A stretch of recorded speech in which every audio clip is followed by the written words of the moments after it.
तो यहाँ आपसे प्रार्थना की जाती है, जब तक सत्संग चले आप सब चिंताएं और इधर उधर की गल्ला बातें छोड़ के ध्यान से सत्संग सुनो। इधर को कंधे पे बिठा लिया लालाओं ने, और बोले बोलो दामोदर की जय। मैं बोला नहीं, जय बोलो जिसने जो काम कराया है, बोलो कबीर परमेश्वर जी की जय हो।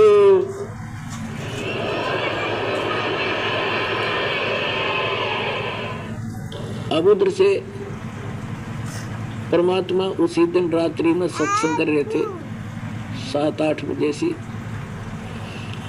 और सर्दियों का मौसम था। अब कुछ भक्त सामने आसपास बैठे थे। एकदम परमात्मा ने क्या किया, ऐसे मुंह पर कर मुंह हाथ फेर कर ऐसे झटका दिया। आसपास के बैठे भक्तों के छींटे लगे। उन्होंने सोचा भी पसीने कैसे आगे सर्दी में, गुरुजी आपके पसीने आगे?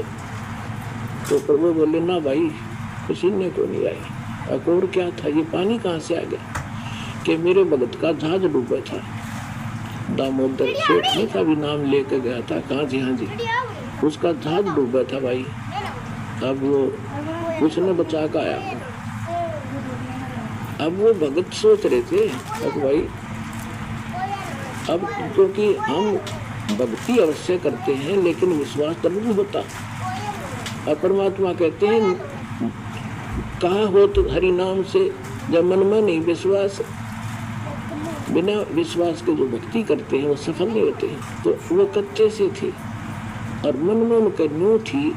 ऐसे ही शब्द गा रहे थे, ज्ञान सुना रहे थे, पसीने आगे होंगे, हमारे सामने बैठे और वहाँ कैसे समुद्र में जहाज बचा के आए हैं। वो तो बात कही आई हुई। अब वहां से जब वो चलकर आए सेठ, 1-2 दिन और लग गया उन्होंने। उस दिन फिर सत्संग हो रहा था। वो पहले अपने घर गया, घर जाकर पता चला कि मेरी धर्मपत्नी भी कूड़े जा रही सत्संग में गई हुई है। और सारे वो सेठ ने बोले पीछे घर जावांगे, और सारे बच्चा ने साथ ले रहे। पहले अब परमात्मा का उपदेश लेंगे, जब घर बढ़ाएंगे। अब हमारा बाकी आज का जीवन, आज के बाद का जीवन उनका ही होगा। और सारे वहां चलेंगे, सीधे वहां 15-20 लाला जी उनका परिवार। अब क्या हुआ, अब उधर सत्संग चल रहा था, वही भक्त मिले जुले से वो आया करके उस क्षेत्र में, तो सारे वहीं बैठे। और पीछे थे क्या हुआ, वो सारे के सारे जाकर बाहर खड़े होकर जय हो तो बंदी छोड़ कबीर साहब की, जय हो भगवान कबीर साहब की। परमात्मा बोले रे बाहर कौन शोर कर रहा है, पता करके आइयो। अब जो ही वो बाहर गए भक्त पता करने आंगन से बाहर, तो उन्होंने देखा दामोदर को। वो सब जाने थे क्योंकि वो आते जाते थे सत्संग में। तो उन्होंने आकर बताया जी दामोदर सेठ आ रहा है और उसके साथ और कई लाला जी हैं, सेठ है, और आपका दर्शन करना चाहते हैं। बोला बुला लो भाई, क्या बात होगी। वो सारे आगे चरणों में पुनः दंडोत प्रणाम करें। हे भगवान आपने दया कर दी, हमारे जीवन रक्षा कर दी। परमात्मा हमसे बहुत भूल हुई, हमने बहुत गलती की, आपके भूत को बहुत सताया, टॉर्चर किया, इसको माफ करो हम अपराधियों को। भगवान आपने हमारी जान बचा दी, हमारा जहाज डूबता आपने बचा दिया। परमात्मा बोले क्या कह रहे हो भाई। और परमात्मा चाहते जिनका मन में शंका थी, वो उनका भ्रम निवारण करने के लिए सच बताओ सारी कहानी क्या हुआ था, कि भगवान ऐसे ऐसे हो गया था। हमने अपने सारे जंतर मंत्र कर लिए थे, कोई राहत नहीं मिली। फिर हमने आपके भगत की आराधना करी थी, इसने आपको पुकारा के मंत्र पढ़ यूं गाने, यूं बेहोश हो गया आपको पुकारा। तो कहा बेटा मैं ही वहां पहुंचा था और आपकी रक्षा करी थी, और आपका अब सौभाग्य है कि आपको संकट आपके लिए वरदान सिद्ध होगा कि आपके समझ में आ गई। आप यहाँ आके दीक्षा लो, अपना कल्याण कराओ। सभी ने नाम लिया, उनका कल्याण। बोलो सतगुरुदेव।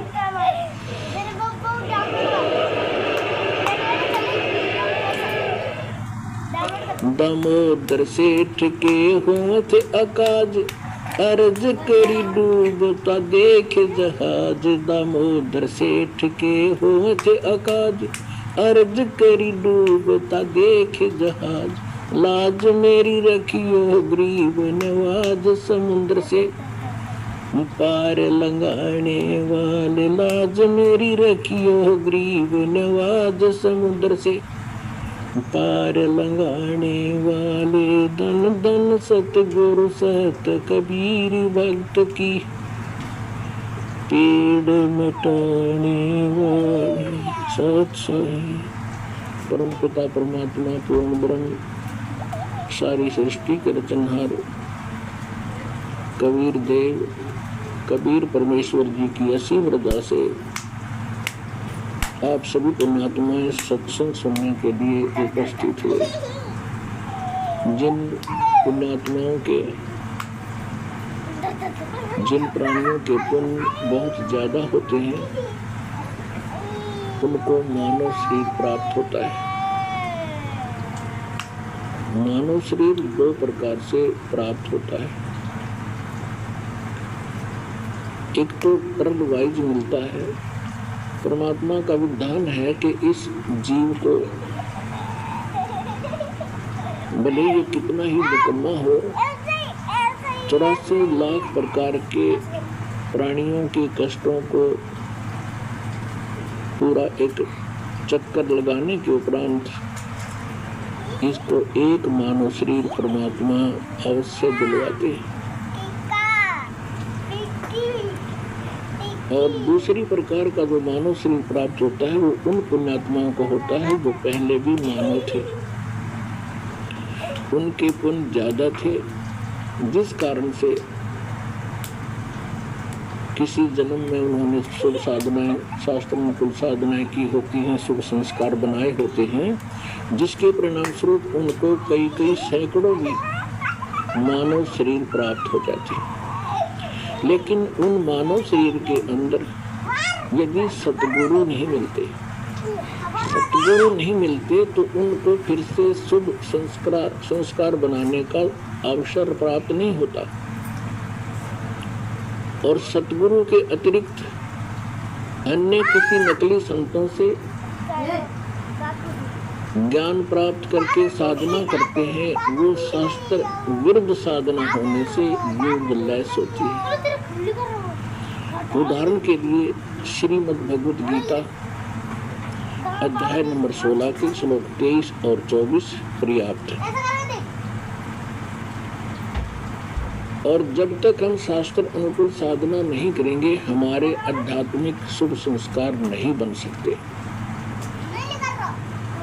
तो जिस कारण से भले ही सैकड़ों मनुष्य जीवन भी प्राप्त कर ले वो प्राणी, जिसके पूर्व जन्म के किसी समय शुभ संस्कार ज्यादा संचित हो गए और फिर वो मनुष्य शरीर प्राप्त करता हुआ आ रहा है, उसके लिए वो कौन सा समय है?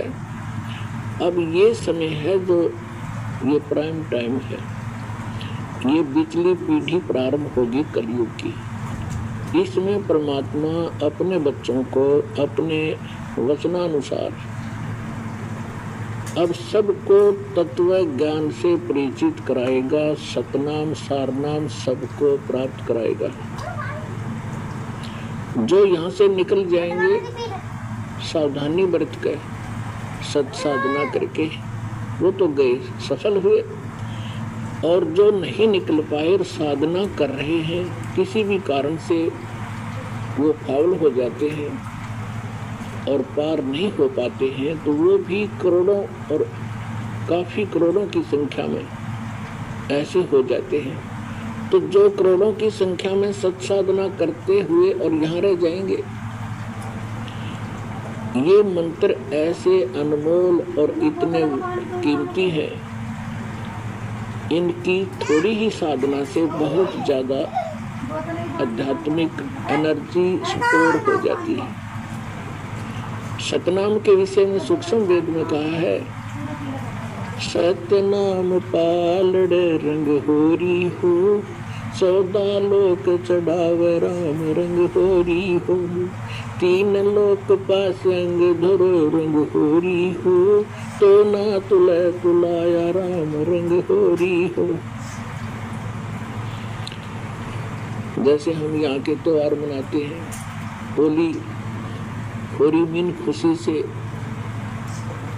हम एक दूसरे के साथ रंग उछालते हैं, तो परमात्मा कहते हैं ये होरी जो आप मनाते हो ये नकली है, ये काल प्रेरित है। एक व्यक्ति का युवा पुत्र मर गया होली से 2 दिन पहले, ना वो स्वयं होली मना पा रहा है, ना उसके रिलेटिव और ना उसके मोहल्ले वाले।